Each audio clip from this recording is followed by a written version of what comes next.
Hi, I'm Jeremy. I'm Megan. And we are back with another episode of Recipes and Recollections. This one's a special episode. We are doing it to celebrate Colorado's 144th birthday. And the way we're going to do that is by cooking what? We are going to make oatmeal chocolate chip cake. Should be fun. It's exciting. Happy birthday, Colorado. As usual, we'll start with the ingredients and then stick around at the end and we'll learn a little bit about how Colorado became a state. Ooh. 1 cup firmly packed brown sugar. 1 3/4 cup flour. Half a cup of nuts chopped. We're using pecans. 1 cup quick oatmeal. What is quick? What do they mean by quick? I don't know.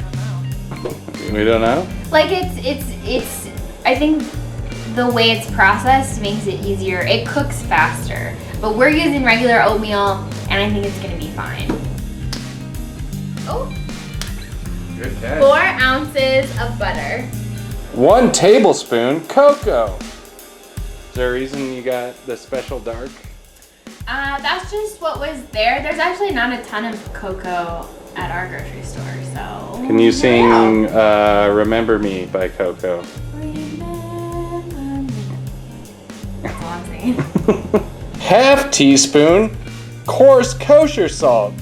I figured out how to say it. Coarse kosher salt. Coarse kosher salt. Coarse It's easy. kosher salt. 1 teaspoon baking soda.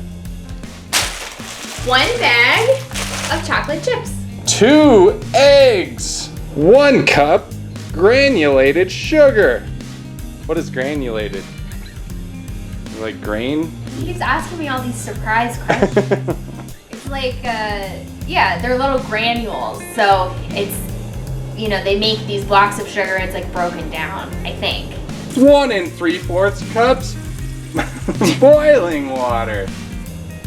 Okay, I always do that when I'm starting. It's like my own little clapper thing, right? Pop. Ready. Action. Okay. We are making oatmeal chocolate chip cake. Again, this is out of across Colorado. This is in the dessert section. And I think this will be really good. It's gonna be a fun way to celebrate Colorado's birthday. Plus it's always a good day when we get to eat cake. I put my apron on. This nice striped apron from Jeremy. He got it for our anniversary because he knows I love to cook. So I'm ready to get messy and make this cake. 5 years. Aw, 5-year anniversary. So sweet. Where's the ring? I get that question a lot. Not from me. Where's the ring, Jeremy? The people don't need to know about that. Okay, anyway. So, I'm so embarrassed. Because everyone's gonna think it's me that's asking. Oh. No.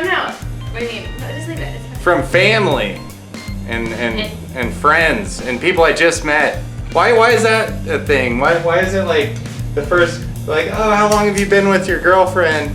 You say, oh, 5 years. I just met you, and your first question is, where's the ring? You're already delving into my marital relationship, and I just met you literally 5 minutes ago. Yeah. Aside from all of that drama, we're gonna make a cake. So the first thing we're gonna do that I've already done is preheat our oven to 350 degrees. The instructions say to grease and flour a 9 by 13 inch cake pan or 2 9-inch round pans. I think a round cake looks more festive. Plus we have this very cool Colorado plate that we can put it on. So we are gonna do 2 9-inch round pans. I only have one, so I'm gonna bake them in 2 batches. This is what's called a spring form pan, so it has this thing on the side that pops loose.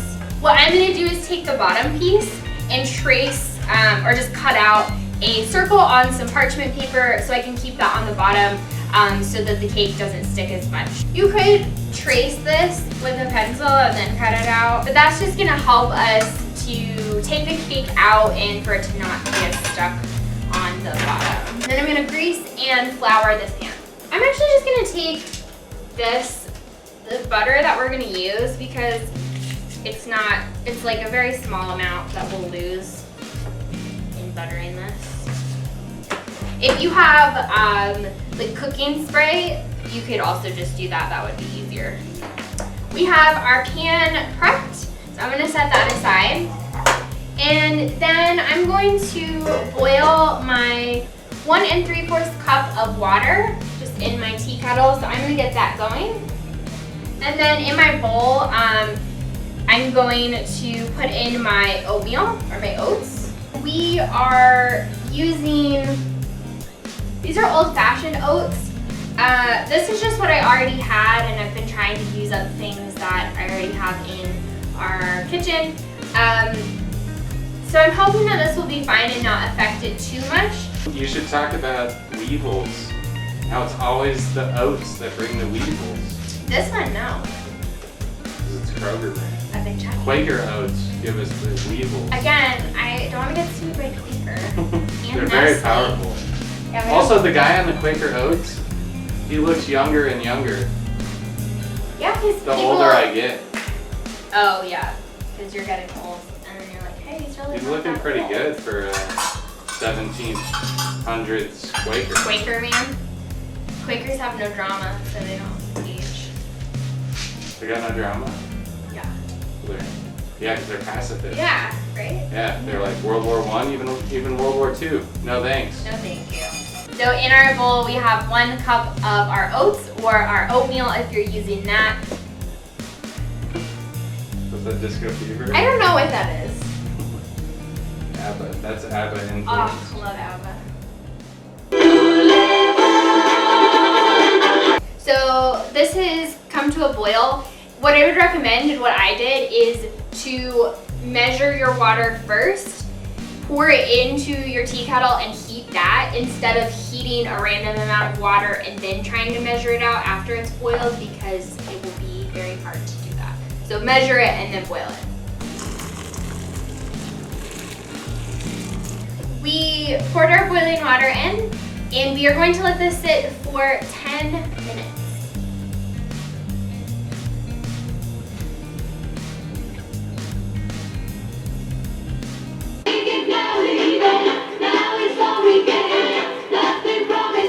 We have let our oats sit for 10 minutes. There's still a little bit of water, but you can see they've definitely like plumped up and are kind of thick, and they look like oatmeal. We are going to add our butter. So in the original recipe, it calls for margarine. I don't really like margarine that much, so we are going to use butter instead. And butter and margarine are very interchangeable. Margarine used to be used Don't more. tell that to the margarine industry. I won't. Recipes from my grandmother and great-grandmother's generations, there was a lot more margarine being used because it was cheaper than butter. But I think now most people prefer it, but you could use margarine if you have it or you like it. And it says to stir this until melted. So the heat from our oats and that hot water that's been in there should kind of start to melt our butter. There's a little baby butter piece. Speaking of babies, we have some baby birds that are nesting on our balcony, and they are so cute. They just hatched a few days ago, so we've been watching them. They're super cute. Happy birthday, Colorado, and also happy birthday to these little, tiny, little, adorable baby birds. All of our butter has melted in with our oats, so we have this nice kind of creamy oat mixture, and now we're gonna add in our sugars. This is gonna be a sweet cake, I think. So it's got 1 cup of regular sugar and 1 cup of brown sugar. I'm going to mix in my sugars, and then I'm gonna mix my eggs in next. We're doing 2 eggs. 1, and 2. I could do this. Ooh. So this mixture is, it's pretty runny right now, but that's because it doesn't have any flour in it. So we're gonna add some of our dry ingredients next. So we're gonna do our 1 3/4 cup of flour. The other thing I do when I measure flour is I kind of mix it in the container first to kind of aerate it and then measure it. So you don't get any big like lumps of flour. So we're gonna do our flour and I'm gonna do the baking soda as well. And our baking soda is 1 teaspoon. I'm not gonna mix it all the way, I'm just gonna kind of start to get it incorporated. And then I'm gonna add the rest of my dry stuff, which is my salt and my cocoa. We are doing 1/2 teaspoon of salt. If you don't like salt, I would maybe do a little bit less than this, especially if you're using coarse kosher salt, because it can be kind of, again, salty. Is it salty salt? Salty salt. So that 1/2 teaspoon of salt and 1 tablespoon of cocoa. Do you think Coco deserved the Oscar? Yes. What's a better movie, Coco or what was the other one? The one that came before it, the book of Life. Book of Life. Yeah. Cocoa. Well, they were both so Book of Life's good. not bad though. Not bad. It's been a while since I've seen it. I mean, that one was really good too. I remember when they first started thinking about Coco, I was like, Book of Life already exists. Why are you making another Day of the Dead, Dia de los Muertos movie when there's already Book of Life? Boy, was I wrong, I mean, Turns why out can't there you be 2? There's Yeah. like a bajillion princess movies. Yeah. Why can't you have 2 Dia de los Muertos movies? Do you consider Moana a Disney princess movie? Ooh, what a question. No. Even though she's the son of a king. I think that Disney princess movies fall into this very predictable, like, she's in distress and then she ends up with a man. Moana does not end up with anybody. It's all about her. It's totally focused on her. There's no romantic storyline. It's just literally about her journey. And so I'd call it a Disney adventure movie. We have folded in our sugar, our eggs, our flour, baking soda, salt, and cocoa. Just to recap. And we've mixed well. Now it says fold 1/2 cup of chocolate chips into the batter. So we're gonna do 1/2 cup in our batter. I'm actually gonna do a little bit more. The extra chocolate chips never hurt anybody. And we're gonna mix that all together. According to our recipe, this is done. What I mentioned before was that I only have 1 round cake pan. So what I'm gonna do is try to just eyeball 1/2 of this and pour it into here and then put the rest of the batter in the fridge. And once our first cake is done and cooled, I'll take it out and then bake the second cake.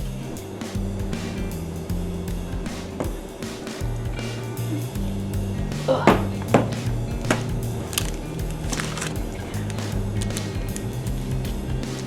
Hands and pans. Coming back.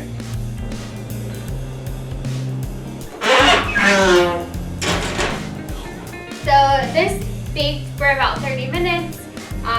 I tested it with a chopstick and it came out pretty clean, so I think it's good. And it's also kind of started to pull away from the edge of the pan. It looks kind of crispy on the outside, so yay. We are gonna let this cool for a little bit in here, and then I'm gonna take it out and put it on a wire rack to finish cooling, and then we will cut into it and eat it. Okay, you can see it. Okay. This is a very cool vintage Colorado plate that we got at a vintage store in Pueblo. And I thought that would be fun to put the cake on for Colorado's birthday. But it's got all sorts of fun like places on it. It's got the Molly Brown House, Red Rocks, Garden of the Gods, the Royal Gorge, Mesa Verde. All the sites. And it has the Lark Bunting, which is our state bird. The Columbine. worst state symbol there is. The bird is so boring. You've got the Columbine. You've got the turtle, the painted turtle. You've got the Stegosaurus. All the state symbols are better than the Lark Bunting. So, this is just a fun, plate that celebrates Colorado. It's got a lot of cities on it. There's Dinosaur National Monument on there. We just went there. That was super fun. It's got a picture of the Capitol by Denver. So, great sand dunes. So, it's fun to look at because it's got this cool vintage vibe to it, but also just to look at it and think about all the beautiful places in our state. What's your favorite place in the state? If you had to pick one, you had to narrow it down. That's tough. If you had someone coming in from out of town and they were like, I have unlimited time and I just want to go to one, I want to go to the best, I only have one day and I want to go somewhere in Colorado. Distance is not an issue. What would you say? I really like, I don't know, it's hard to pick one place. I mean, I like the sand dunes. I like the San Luis Valley. I like Durango. I think Durango's a cool town. And then you can go to Mesa Verde. I don't know, it's hard. I know you would say Mesa Verde. I would definitely say Mesa Verde. Yeah. I love Mesa Verde. No, it's tough. But I do feel like I'm from Southern Colorado, so I feel like it's a little underrated. So probably somewhere down there, like in the Sangre de Cristo mountains or something. I feel like those don't get enough love. What I did in my pan, since I'm gonna take it out of this pan, I just ran a butter knife around the outside, and then I loosened my pan so I can try to pop this off, hopefully. There we go. And then I'm gonna take this and put it here to cool, and then in just a second we'll put it on our plate. Happy birthday to Are you! we singing the whole song? Happy birthday, Colorado! Happy birthday to you. Oh! Doesn't work with the mask on. You gotta do it. Happy birthday, Colorado! I hope your oatmeal chocolate chip cake was as good as ours. It kind of reminded me a little bit of Cocoa Puffs. I don't know if it reminded you of that. That's what I thought of as I ate it. I thought it was very good. Megan and I are actually already one cake down, and we have one more cake to work on, so that's pretty exciting. Now that we've done the cooking, let's go ahead and learn a little bit about how Colorado became a state. Colorado officially joined the Union on August 1st, 1876, but that wasn't the first time Colorado tried to join the Union. The story of statehood started almost 30 years earlier in 1850, when a group of hopeful miners stumbled onto a few flakes of gold in a creek just outside of present-day Denver. They returned in 1858 to look for more gold, and within a year, news of the strike ignited Colorado's gold rush of 1859, in which thousands of hopeful miners streamed into Colorado looking to strike it rich. But there was a problem. Colorado was still part of the Kansas Territory, and the land the miners needed to dig in still belonged to the native peoples living in what would become Colorado. The early residents used several legal mechanisms to try to establish a legal claim to the gold, including petitioning the White House and U.S. Congress to extinguish the natives' claim to the land. Ultimately, the miners decided to create their own territory, carved out of parts of modern-day Colorado, Wyoming, Kansas, and Nebraska. While their territorial claim was never recognized outside of Colorado, the Jefferson Territory, as it was then known, had its own laws and administrators. The Jefferson Territory only lasted for 16 months and was dissolved by the U.S. Congress in 1861. In its place, the Colorado Territory was formed, which governed the state until 1876. Colorado petitioned to become a state several times, but voters rejected the proposed constitution once, and the petition was denied at the federal level in the late 1860s because it refused to grant rights to black people living in Colorado. Finally, in July 1876, the Constitution, written in Spanish, German, and English, was ratified, and President Ulysses S. Grant signed off on Colorado statehood on the first day of August, 100 years after the Declaration of Independence was ratified and America became a nation.